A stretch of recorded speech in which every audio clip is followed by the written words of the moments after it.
Sacrifice plays a big part in the team. There's a lot of beauty in recognizing that I cannot do things on my own. I have to give 100% of myself. Sacrifice and suffering together matters. I think the excellence is achieved in wanting to win.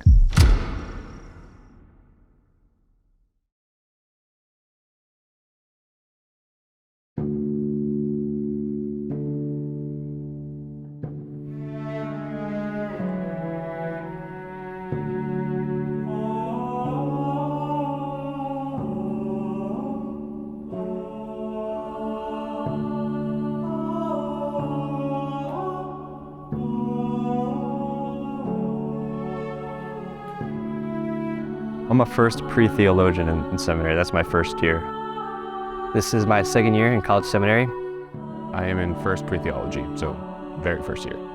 I'm in my third year of formation at St. John's. I'm in fourth theology, so I'm a deacon and I'll be ordained a priest on May 20th. I came back to my faith a couple of years ago, and since then, since really starting to live a life of grace, I've been trying to find what God wants me to do in my life. I thought that it was going to be all prayer in all classes, maybe something like a monastery. I guess I thought that it was just a bunch of individuals severed from a community, which is just such a foolish thought, but that's kind of what I believed. Everyone thinks that the church is this museum of saints. I remember being pretty intimidated in the refectory. You've got some guys that just, look stoic and prayerful, and I was anything but. All of the seminarians here are just normal guys who are here pursuing Christ and love to do the same things that I do. I didn't know it would be this fun. I didn't know it would be this fulfilling. I really didn't know the kind of growth I was called to and the kind of life that a Catholic priest would have.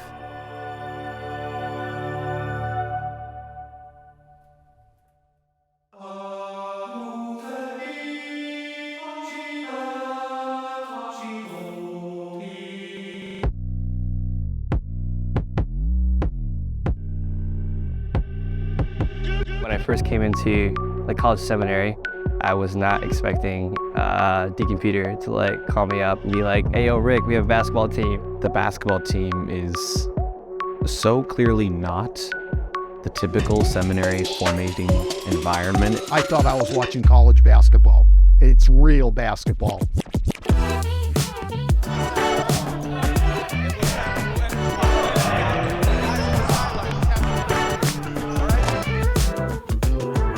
The team began back in 2017, May of 2017 actually, before I was even admitted to seminary. Last year we had a pretty good group of guys, like 15 or 16 guys or so. It was our first year playing at the Milwaukee Bucks gym. First year after COVID playing at the DeSales tournament. And Joe Jasinski and Peter Sharippa took the initiative after we got back to the seminary to get something going. They worked with Joe Bernardi, who had been opening up the gym for us to practice since we don't have our own facility.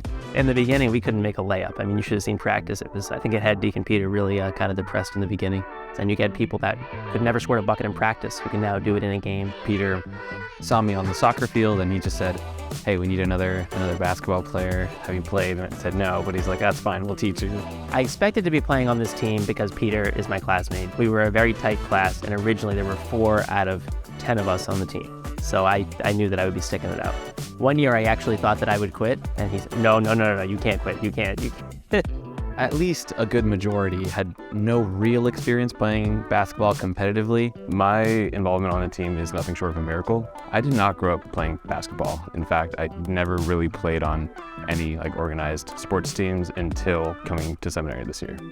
There were a number of times where I was kind of questioning if I was really a part of my team, if I was really bringing anything to the team, and would leave practice at times feeling very dejected, especially seeing a lot of other people doing very well. And I remember having a conversation with Peter. I was like, "Peter, I feel like I don't know what I'm doing. Would you have time just to work through some fundamentals?" And he was like, "Yeah, absolutely. I would love to." He was like, "Nick, if you're worried at all, if you don't have a place, if you're not good enough, you were one of the few people who are coming to most practices, if not all practices, and you're always there, and you're working hard, so know that you have a place on this team." So that was kind of the defining moment where I was like, all right, I'm all in. First, we're seminarians, and then we're a basketball team. And I think that order is really important when we're talking about the dynamics of the team. We're all brothers before we're teammates, and I think that's very obvious. You can tell, especially that the dynamic between players that are really gifted and players that are not as gifted. They're all together. They're all for one another. There's different grades of talent out there, and it doesn't matter. If you're the top of the ladder or the bottom of the ladder, they all pull for each other. You know, I mean, there's some first-time players that have never played this type of organized basketball, but he pulls them all together and everyone pats everybody on the back. Growing up, playing basketball was definitely a way to get like dad's approval. Try to seek my identity, my worth in basketball. But my value, my worth go far beyond that. You know, as like their point guard, like I just do absolutely garbage, like just completely just like drop the ball. Like I have faith and confidence like these guys will like still love me and support me and encourage me. What is the point of forming this basketball team in the first place is to form community in the seminary. And now that's expanding into how do we bring that to the Boston region? I didn't even know what seminarians were. I had to see for myself what it was like. And it was no different than any other basketball program that I've been associated with. Everything happened 2 years ago. I mean, I've been opening the door for other schools that participate here, but those are kids, young youth programs. And then when the adults came around, I felt I had to be more investigative and see what it was like. He's the guy that opens the gym. He lets us in to practice. Like we have no gym. You can't have a basketball team without a gym, and we don't have a gym without Joe Bernardi. He's the guy who makes everything happen. He says I'm part of the team, and I say, Peter, I said, all I do is open the door for you guys. That's all I really do. He says, no, the guys feel you are part, just the camaraderie. I start throwing my 3 cents in now from what I learned in my past. And that's how it's basically been building and building over the years, the 2 years, to today. Joe Bernardi is my brother. Yeah, he's part of our flock, and he's become such an integral part of our family. I love that man, and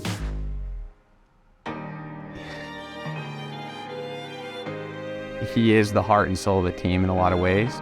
And to see that he feels like he belongs to this team, because he does, was like worth more than any trophy for me.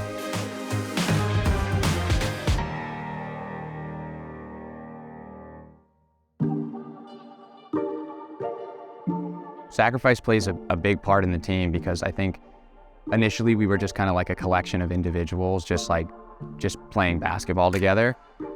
And then this year in particular, we really decided like, okay, here's a common goal we have. This tournament began in Chicago 20 years ago, I believe. It was called the Father Pat O'Malley Invitational, something like that. Mundelein is the seminary in Chicago, was just maybe the biggest seminary in the country. It was thriving at that point, and they have guys from all over the Midwest, and they just decided to host this thing. And I think the first year, it was small, I'm not sure how many, but it slowly became a big, big deal. So this was going on for maybe 17 years by the time we got involved. Bishop Robert Barron was speaking at my alma mater, St. Anselm College, and I was there, and I had mentioned to him that I loved to play basketball. And he told me about the tournament that Mundelein Seminary hosted, and he said, oh, you should contact this guy, and St. John should go. We went out to Chicago at the time, was where the tournament was, and we looked like we didn't belong there. Last year's tournament was like so unique. It was hosted in Milwaukee at St. Francis de Sales. Normally the major tournament was at Mundelein Seminary, but COVID kind of shifted the landscape, so it was in Milwaukee. And just the buzz and the atmosphere at the tournament was incredible. And in addition, the competition was much steeper in my opinion. Going out to last year's tournament, it was such an edifying experience in so many ways. You know, from the competitive games we played on the court to the prayer with our team and with seminarians from around the country. You know, we left that weekend really just so edified. It was such a fulfilling experience. It also doesn't feel good to get clapped in the quarterfinals and to have that be your last memory on the court.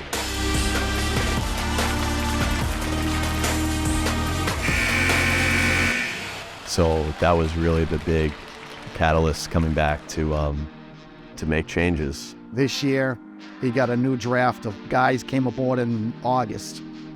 And we both, Peter and I, prayed that there was some talent out of that group coming in, and it was. We've added uniforms. We've added a coach from a local parish who was a great basketball player at Brown University. We added a lot of guys here helping that do the laundry every day. And we have the know-how. So when we go out to this tournament, we're no longer like the who are you? St. John's where?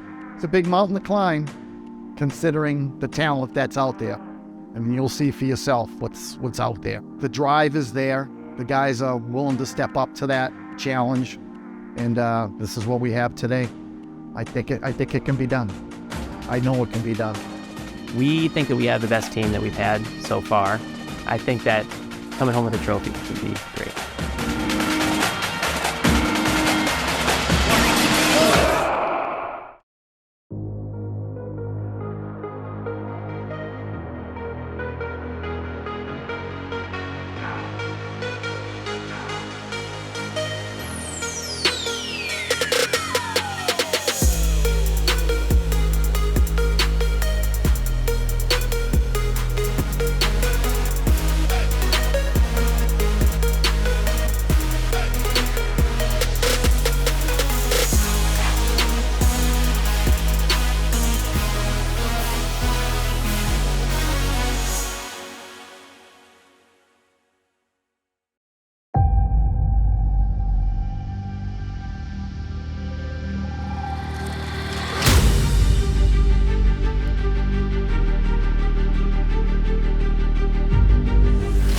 Start off just man-to-man, right? Just regular man-to-man, okay?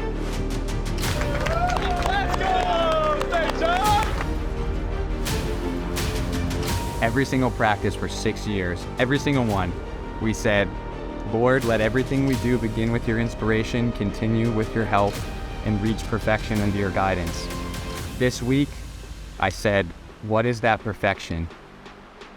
The perfection is this. Right here, what we've already built. There is no pressure at all. Go out and play. We have brought light to St. John's Seminary. God has used this team, and let's go out there and show everyone that we love each other, we love our vocations, and we're going to represent St. John's and play free, play with wonder. I'm beyond proud of every single one of you. Every single one of you. We've been running up a hill for 5 months. No team has done that. So let's show that out there by our energy, by our love for one another, and let's do it. Go, boys. Miller time on 3. Let's go! Time on 3. 1, 2, 3. Miller time! Let's go!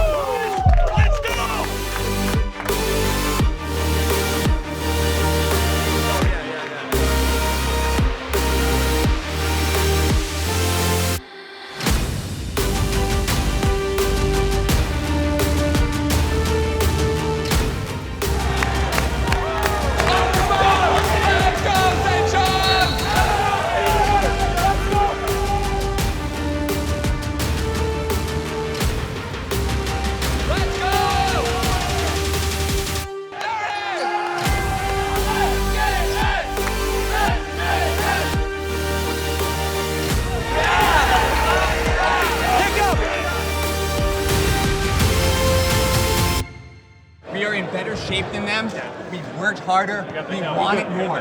We want it more. This is our time. Okay, go. Miller time on 3. 1, 2, 3. Miller time! Nice and patient, nice and patient.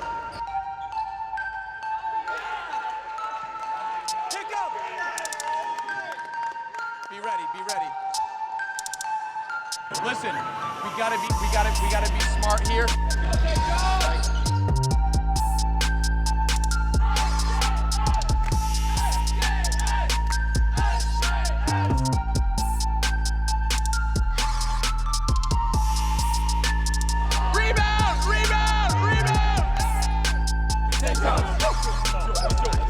No, get a trap.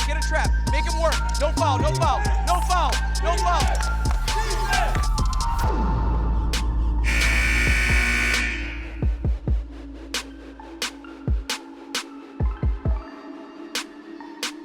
It was a battle. It was an absolute battle. Honestly, we just had a lot of shots that weren't dropping.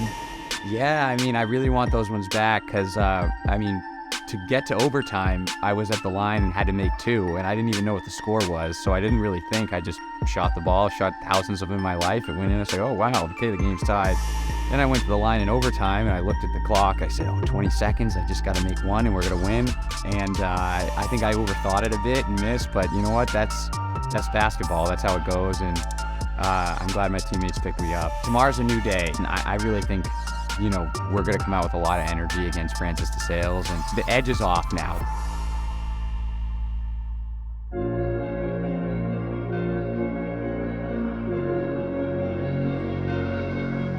We're going up against the hosts. They're obviously expecting a win in their home gym, and we wanted as best we could to just disrupt that. We were in Miller Gym, which is a huge deal. We were finally in Miller Jam, and today's the day. Today's the day, printed on every jersey. Miller time is kind of like the mantra of the team because the semifinal game is played in the Miller Gym, the other gym that we played in today. And like since we came back last year, the goal was to get to the semifinals, be one of the top 4 teams. It felt like we were playing free.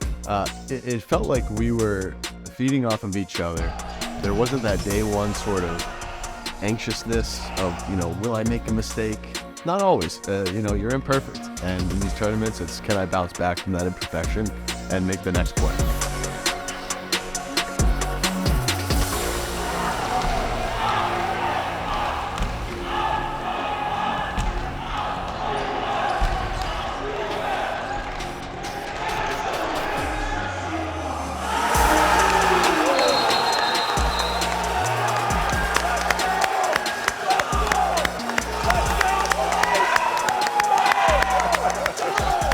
Peter just had that incredible dunk. Everyone was just shocked, you know, and he got it technical because of that. And it was worth it. Let's talk about that dunk. We were nervous that we were gonna get like a penalty, which we ended up getting, but oh yeah, we were ready to storm the court.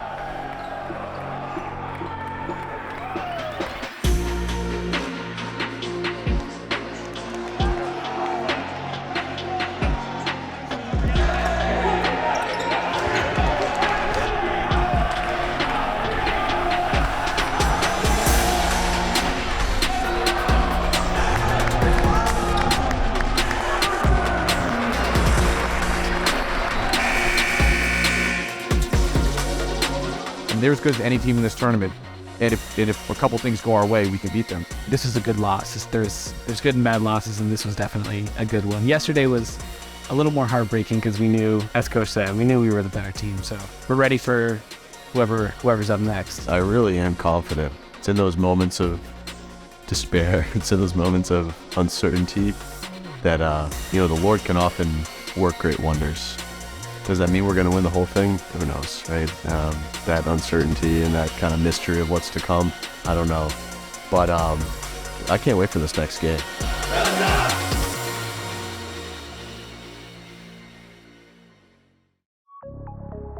I think I was laying in bed, just trying to rest up a little bit, getting the feet up, praying daytime prayer, trying to get ready for the knockout round. So we found out we faced Moreau 1 o'clock in the Bucks gym. A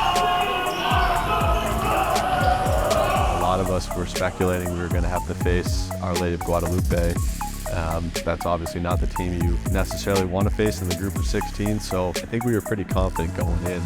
We learned who you play in the knockout rounds based on seeding from the first 2 games. So to be honest, I was kind of like mentally prepared for us to be the lowest seed because we went 0-2. Our point differential was -15, which is really low.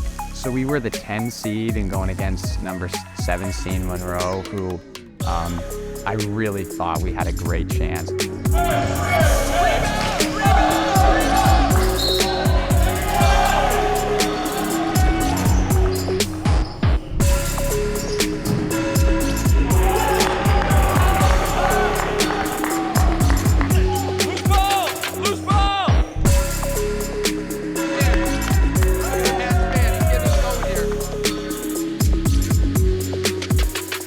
I mean, we can't be reaching for the ball. We have to dive on the ball like it's the last half of our lives, right? All right, come on. Let's go. Come on.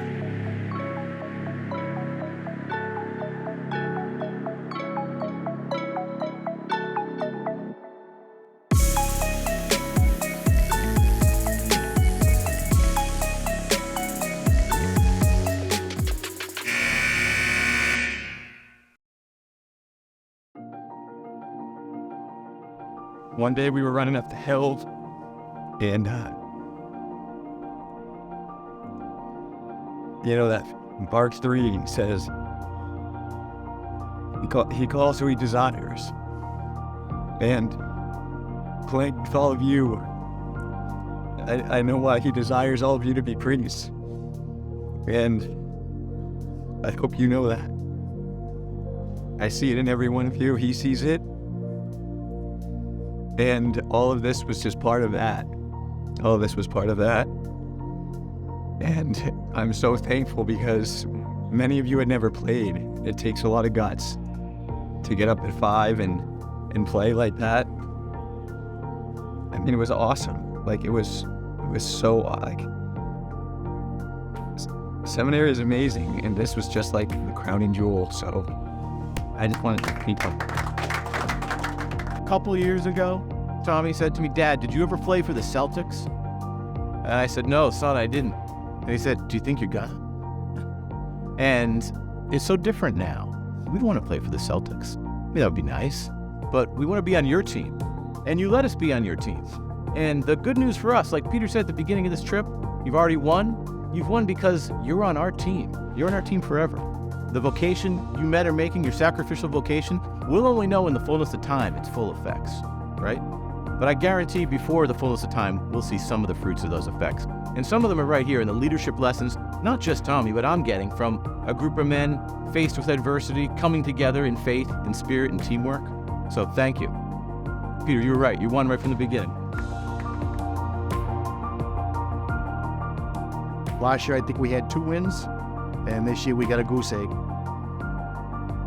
Tough pill to swallow. I would never miss this. Now, even though I don't play, it's just being part of this group is something fierce. Really is. It's tight. It's tight.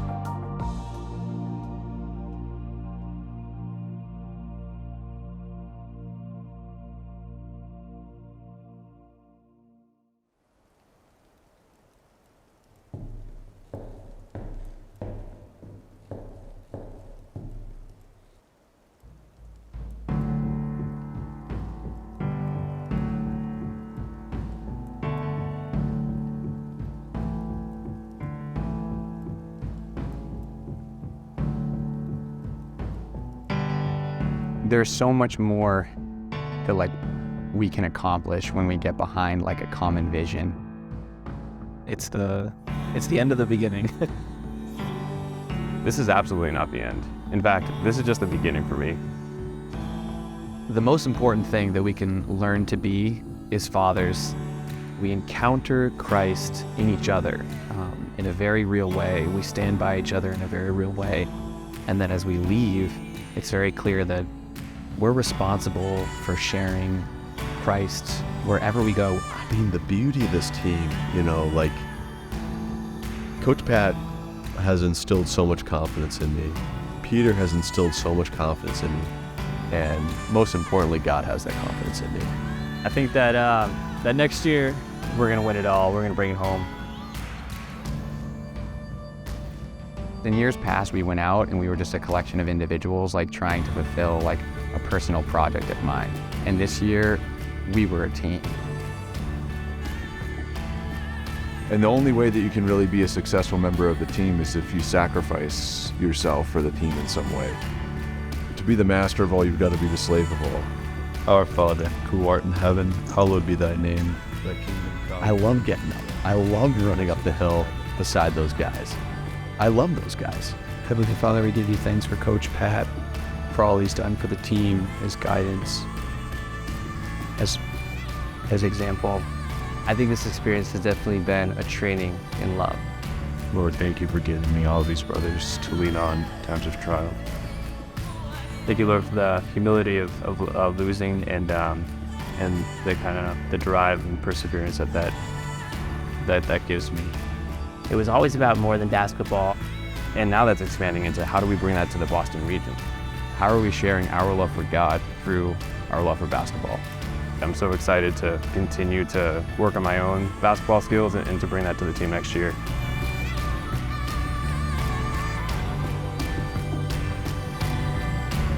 What's happening here goes so far beyond the one on the court.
Miller, time on 3. 1, 2, 3.